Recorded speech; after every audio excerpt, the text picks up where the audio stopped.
আগামী বুধবার 11ই জুন স্নানযাত্রা পূর্ণিমা। এই বিশেষ দিনে বাড়ির এখানে জ্বালিয়ে দিন একটি প্রদীপ। সুখ সমৃদ্ধি, অর্থ এবং সংসারে সৌভাগ্য আসবে। জ্যৈষ্ঠ মাসে স্নানযাত্রা পূর্ণিমা সনাতন হিন্দু ধর্মের একটি বিশেষ গুরুত্বপূর্ণ ও পবিত্র তিথি। এই তিথি মূলত দেবদেবীদের বিশেষ স্নানযাত্রার সূচনা হিসাবে বিবেচিত হয়। বিশেষত পুরী শ্রী শ্রী জগন্নাথ দেবের স্নানযাত্রা এই দিনেই হয় এবং এটি রথযাত্রার আগে প্রধান উৎসব হিসাবে পালিত হয়। এই দিনে গঙ্গা বা অন্য কোনো পবিত্র নদীতে স্নান করলে অনেক পুণ্য ফল লাভ হয় বলে বিশ্বাস করা হয়। স্নানযাত্রা পূর্ণিমা পাপমোচন এবং শারীরিক মানসিক শুদ্ধির জন্য অতি উপযোগী তিথি। এই দিনে ব্রাহ্মণ ও দরিদ্রের বস্ত্র, জলপাত্র, শীতল পানীয়, খাবার, ছাতা, পাখা ইত্যাদি দান করলে অনেক পুণ্যফল লাভ করা হয়। গরিব, অসহায়, ক্ষুধার্তদের খাদ্যদান করলে পরলোকের উন্নতি হয় বলে মনে করা হয়। অনেক ভক্ত এই দিনে উপবাস করেন ও ভগবান নাম কীর্তন, গীতা পাঠ এবং পূজাও করেন। বিশেষ করে এই পূর্ণিমায় ভগবান বিষ্ণু ও ভগবান কৃষ্ণের আরাধনা করা উচিত। স্নানযাত্রা পূর্ণিমা তিথিতে বিভিন্ন ধরনের পুজো এবং জ্যোতিষ ও তান্ত্রিক মতে নানান ক্রিয়া করা হয়। জ্যোতিষশাস্ত্র এবং বাস্তুশাস্ত্র মতে ও গুরুত্বপূর্ণ। নমস্কার বন্ধুরা, আজকের নতুন পর্বে আপনাদের সকলকে স্বাগত জানাই। আজ আমরা জানব স্বয়ং ভগবান কৃষ্ণের বলা স্নানযাত্রা। পূর্ণিমার দিন বাড়ির কোন জায়গায় কিভাবে একটি প্রদীপ জ্বালিয়ে দিতে হয়। এই দিন বাড়িতে যেভাবে প্রদীপ দিলে জীবনে আসবে সুখ, শান্তি ও সমৃদ্ধি। কর্মক্ষেত্রে আয় উন্নতি বাড়তে থাকবে, রোজগারে নতুন রাস্তা খুলে যাবে, আটকে থাকা কাজ সম্পূর্ণ করা যাবে, পরিবারের সদস্যদের অসুস্থতা দূর হবে, আর্থিক সমস্যা কেটে গিয়ে সংসারে আসবে অর্থ, উন্নতি এবং সৌভাগ্য। আপনি স্নানযাত্রা পূর্ণিমা ব্রত পালন করুন অথবা না করুন, তবে এই দিন অবশ্যই শাস্ত্র অনুসারে এইভাবে একটি প্রদীপ জ্বালান। তাহলে আপনি এবং আপনার পরিবারে সুখ, ঐশ্বর্য এবং সৌভাগ্য মুখ দেখতে পাবেন। বন্ধুরা, এর সঙ্গে আমরা জেনে নেব স্নানযাত্রা পূর্ণিমার দিনটি প্রাচীন ও শক্তিশালী উপায় বা টোটকা, যে উপায়গুলি আপনারা সংসারে সুখ ও সমৃদ্ধি এনে দেবে।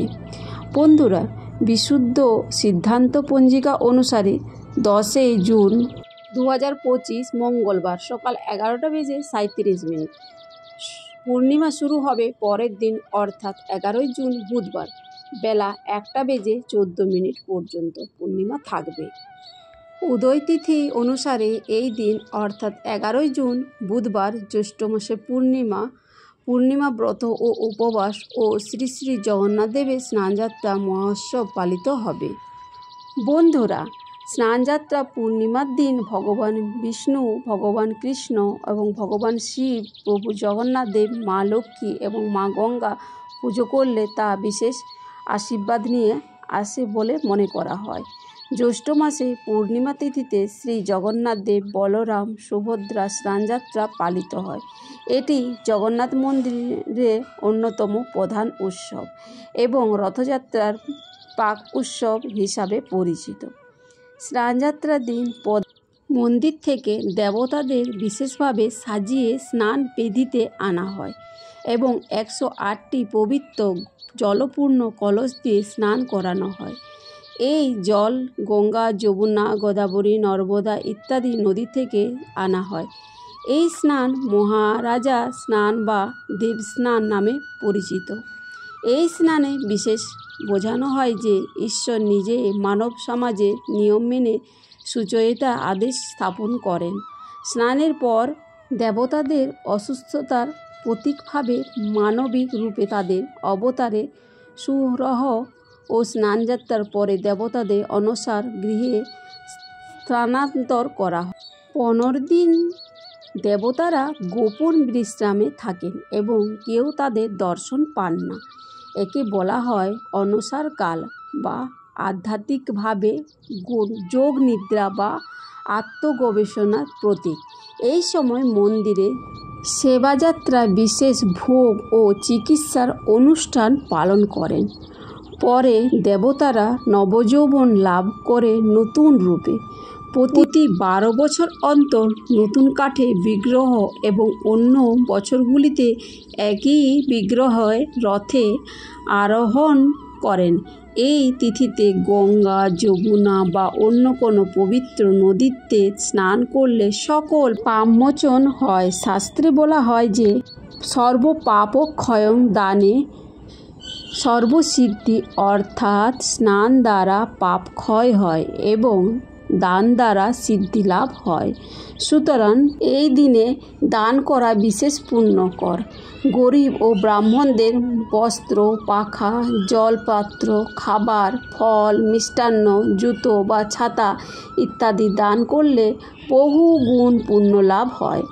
স্কন্দপুরাণ ও ব্রহ্ম পরিবর্তন পুরাণে স্নানযাত্রা পূর্ণিমার মহত্ব বিশেষভাবে বর্ণিত আছে।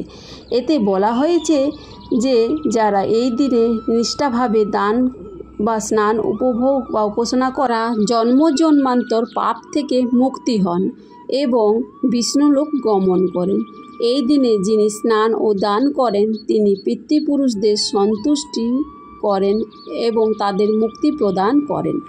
পদ্মপুরাণের মতে এই পূর্ণিমা একবার স্নান করলে এক অষ্টমের যোগ্য ফল লাভ হয়। স্নানযাত্রা পূর্ণিমা কেবলমাত্র একটি উৎসবের দিন নয়, এটি আত্মশুদ্ধি, সুচিরতা, দানের আদর্শ এবং ঈশ্বরের লীলার গভীর তাৎপর্য বহনকারী।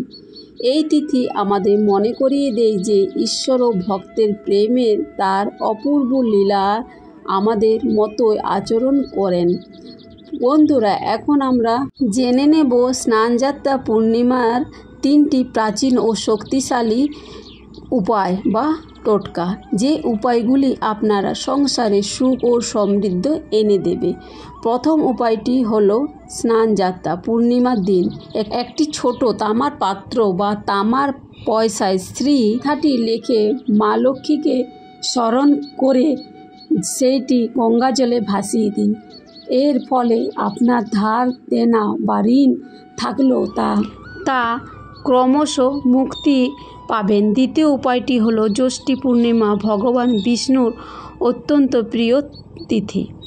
তাই এই দিনে শালিগ্রাম বা ভগবান বিগ্রহে তুলসী পাতা সহ গঙ্গা জল ঢেলে ফুল, চন্দন, সুগন্ধি ধূপ ইত্যাদি দিয়ে পুজো করুন এবং মন্ত্র উচ্চারণ করে বলুন ওং শ্রীং ক্রিং শ্রীং ওং নমঃ। এটি 11 বার জপ করুন।